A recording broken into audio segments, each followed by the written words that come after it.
ஸ்ரீமத் பகவத்கீதை 6ஆம் அத்தியாயம். தியான யோகம். யோகமும் சந்நியாசமும் ஒன்றே. ஸ்ரீ பகவான் கூறுகிறார்,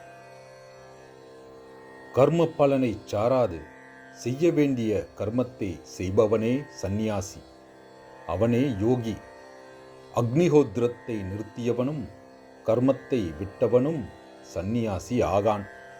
பாண்டவா, எதை சந்நியாசம் என்கிறார்களோ அதையே யோகம் என்று அறிக.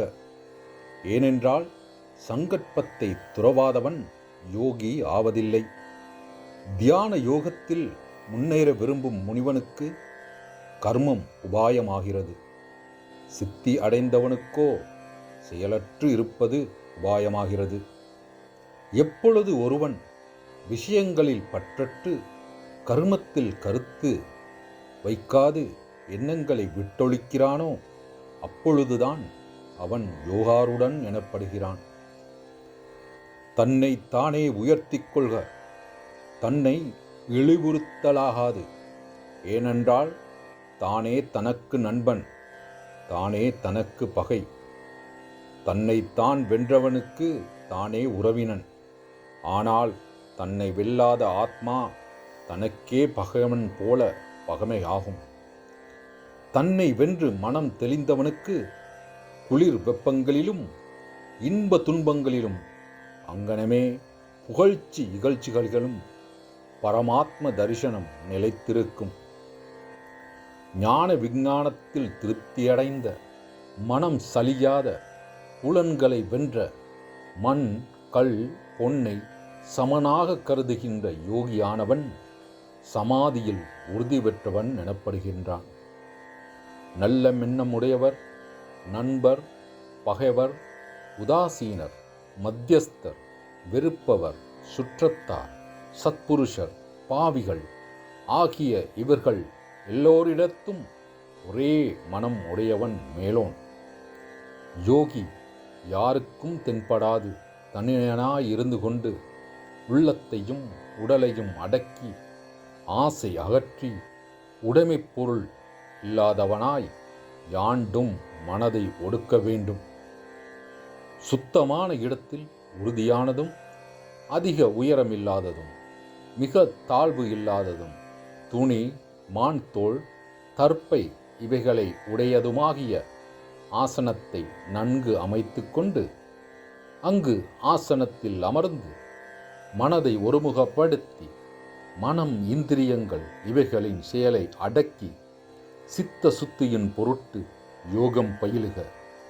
தேகம் தலை கழுத்து இவைகளை நேராக அசையாது வைத்து கொண்டு உறுதியாயிருந்து தன் மூக்கு நுனியை பார்ப்பவன் போன்று திசைகளை பாராது இருத்தல் வேண்டும். உள்ளம் அமைதி பெற்று அச்சத்தை அகற்றி பிரம்மச்சாரிய விரதம் காத்து மனதை அடக்கி சித்தத்தை என்பால் இசைத்து என்னை குறியாக கொண்டு யோகத்தில் அமர்ந்திருக்க வேண்டும்.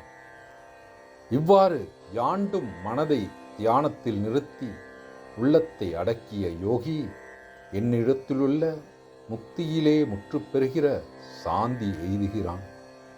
அர்ஜுனா, அளவு கடந்து உண்பவனுக்கு யோகமில்லை, அறவே உண்ணாதவனுக்கும் அகுதி இல்லை. மிகைப்பட உறங்குபவனுக்கும் மிகைப்பட வெளித்திருப்பவனுக்கும் யோகமில்லை. மிதமாய் உண்டு உடற்பயிற்சி செய்பவனுக்கு, அளவுடன் கருமங்களை செய்து உறக்கத்திலும் வெளிப்பிலும் முறைமை வகிப்பவனுக்கு யோகம் துன்பத்தை துடைப்பதாகிறது. ஆசைகள் அனைத்திலிருந்தும் நாட்டத்தை அகற்றி நன்கு அடக்கப்பட்ட மனது ஆத்மாவிலே நிற்கின்ற பொழுது ஒருவன் யோகத்தில் உறுதி பெற்றவன் எனப்படுகிறான். ஆத்ம தியானம் பழகுகிற யோகியின் அடங்கிய மனதுக்கு காற்று இல்லாத இடத்தில் வைத்த தீபம் அசையாமல் இருப்பது உபமானமாக கருதப்படுகிறது. யோக பயிற்சியால் எப்பொழுதும் சித்தம் நன்னடங்கி அமைதி பெறுகிறதோ, மேலும் எப்பொழுது ஆத்மாவால் ஆத்மாவை கண்டு ஆத்மாவில் மகிழ்வுறுகிறானோ, இந்திரியங்களுக்கு எட்டாததும் புத்தியால் கிரகிக்கப்படுவதும் முடிவு இல்லாததுமாகிய எந்த சுகத்தை யோகி அறிகிறானோ, எதில் நிலைத்த பின் ஆத்ம சொரூபத்திலிருந்து அவன் அசைவதில்லையோ, எதை அடைந்து அதிலும் மிக்கதொரு வேறு லாபத்தை நினைப்பது இல்லையோ, எதில் நிலைத்திருந்து பெரும் துக்கத்தாலும் அசைக்கப்படுவதில்லையோ, துக்கத்தின் சேர்க்கையிலிருந்து பிரிந்து கொள்தலே யோகம் எனப்படுவதாக தெரிந்து கொள்க. தளரா நெஞ்சத்துடன் உறுதியாக தொடர்ந்து அந்த யோகத்தை பயிலுக.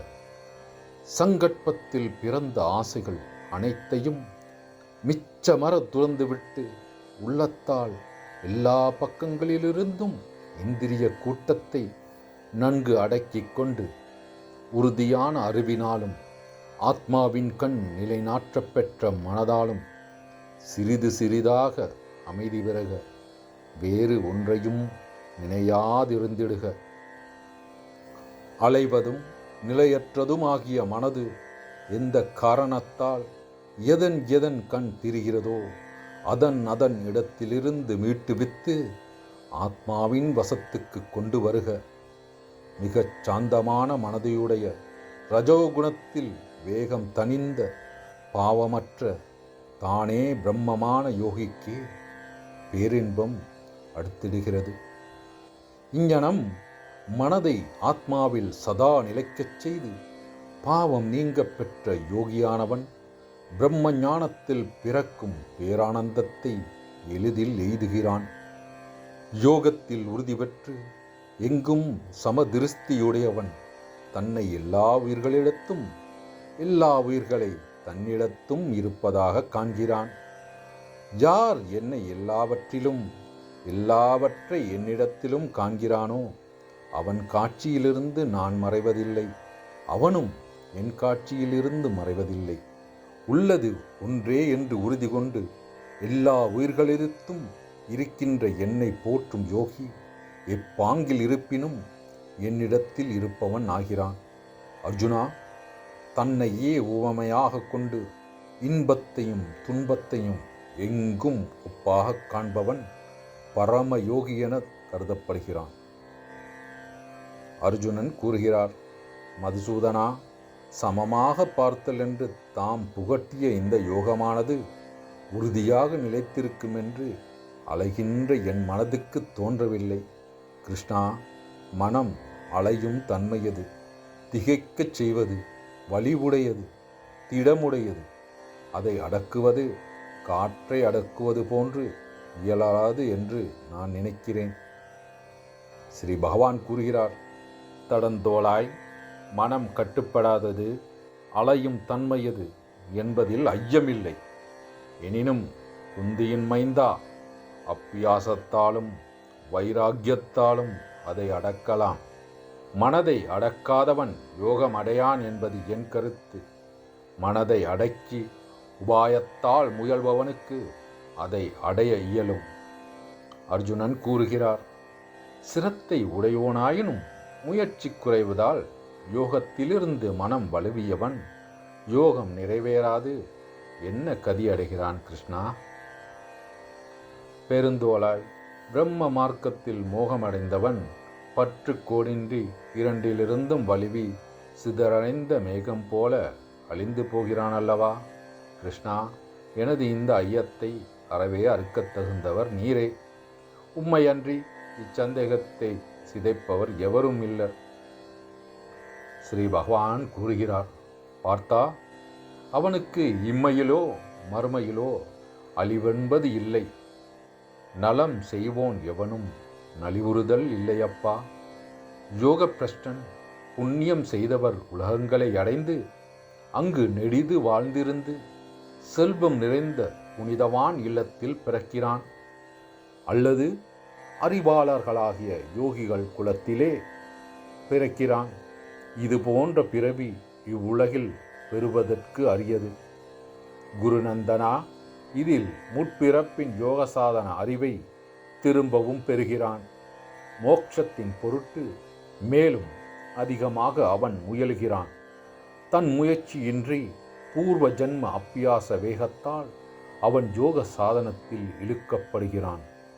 வெறும் யோக ஆராய்ச்சியாளன் கூட வேகத்தை கடப்பவன் ஆகிறான். பெரும் முயற்சியுடைய யோகி பாவங்கள் அற்று புனிதமானாய் பல பிறவிகளில் பக்குவமடைந்து பரகதியை பெறுகிறான். தவசிகளை விட யோகி மேலானவன். கல்வி ஞானம் உடையவர்களை விட மேலானவனாக அவன் கருதப்படுகிறான். கர்மிகளை விட அவன் சிறந்தவன். ஆகையால் அர்ஜுனா, யோகியாவாயாக. யார் சிரத்தையுடன் சித்தத்தை என் பால் வைத்து என்னை பூஜிக்கிறானோ அவன் யோகிகள் எல்லாருள்ளும் மிக மேலானவன் என்பது என் கருத்து. பிரம்ம வித்தையை புகட்டுவதும் யோக சாஸ்திரமானதும் ஸ்ரீ கிருஷ்ணார்ஜுன சம்பாதமாக வந்துள்ளதுமாகிய பகவத்கீதை என்னும் உபனிஷத்தின் கண் தியான யோகம் என்னும் 6ஆம் அத்தியாயம்.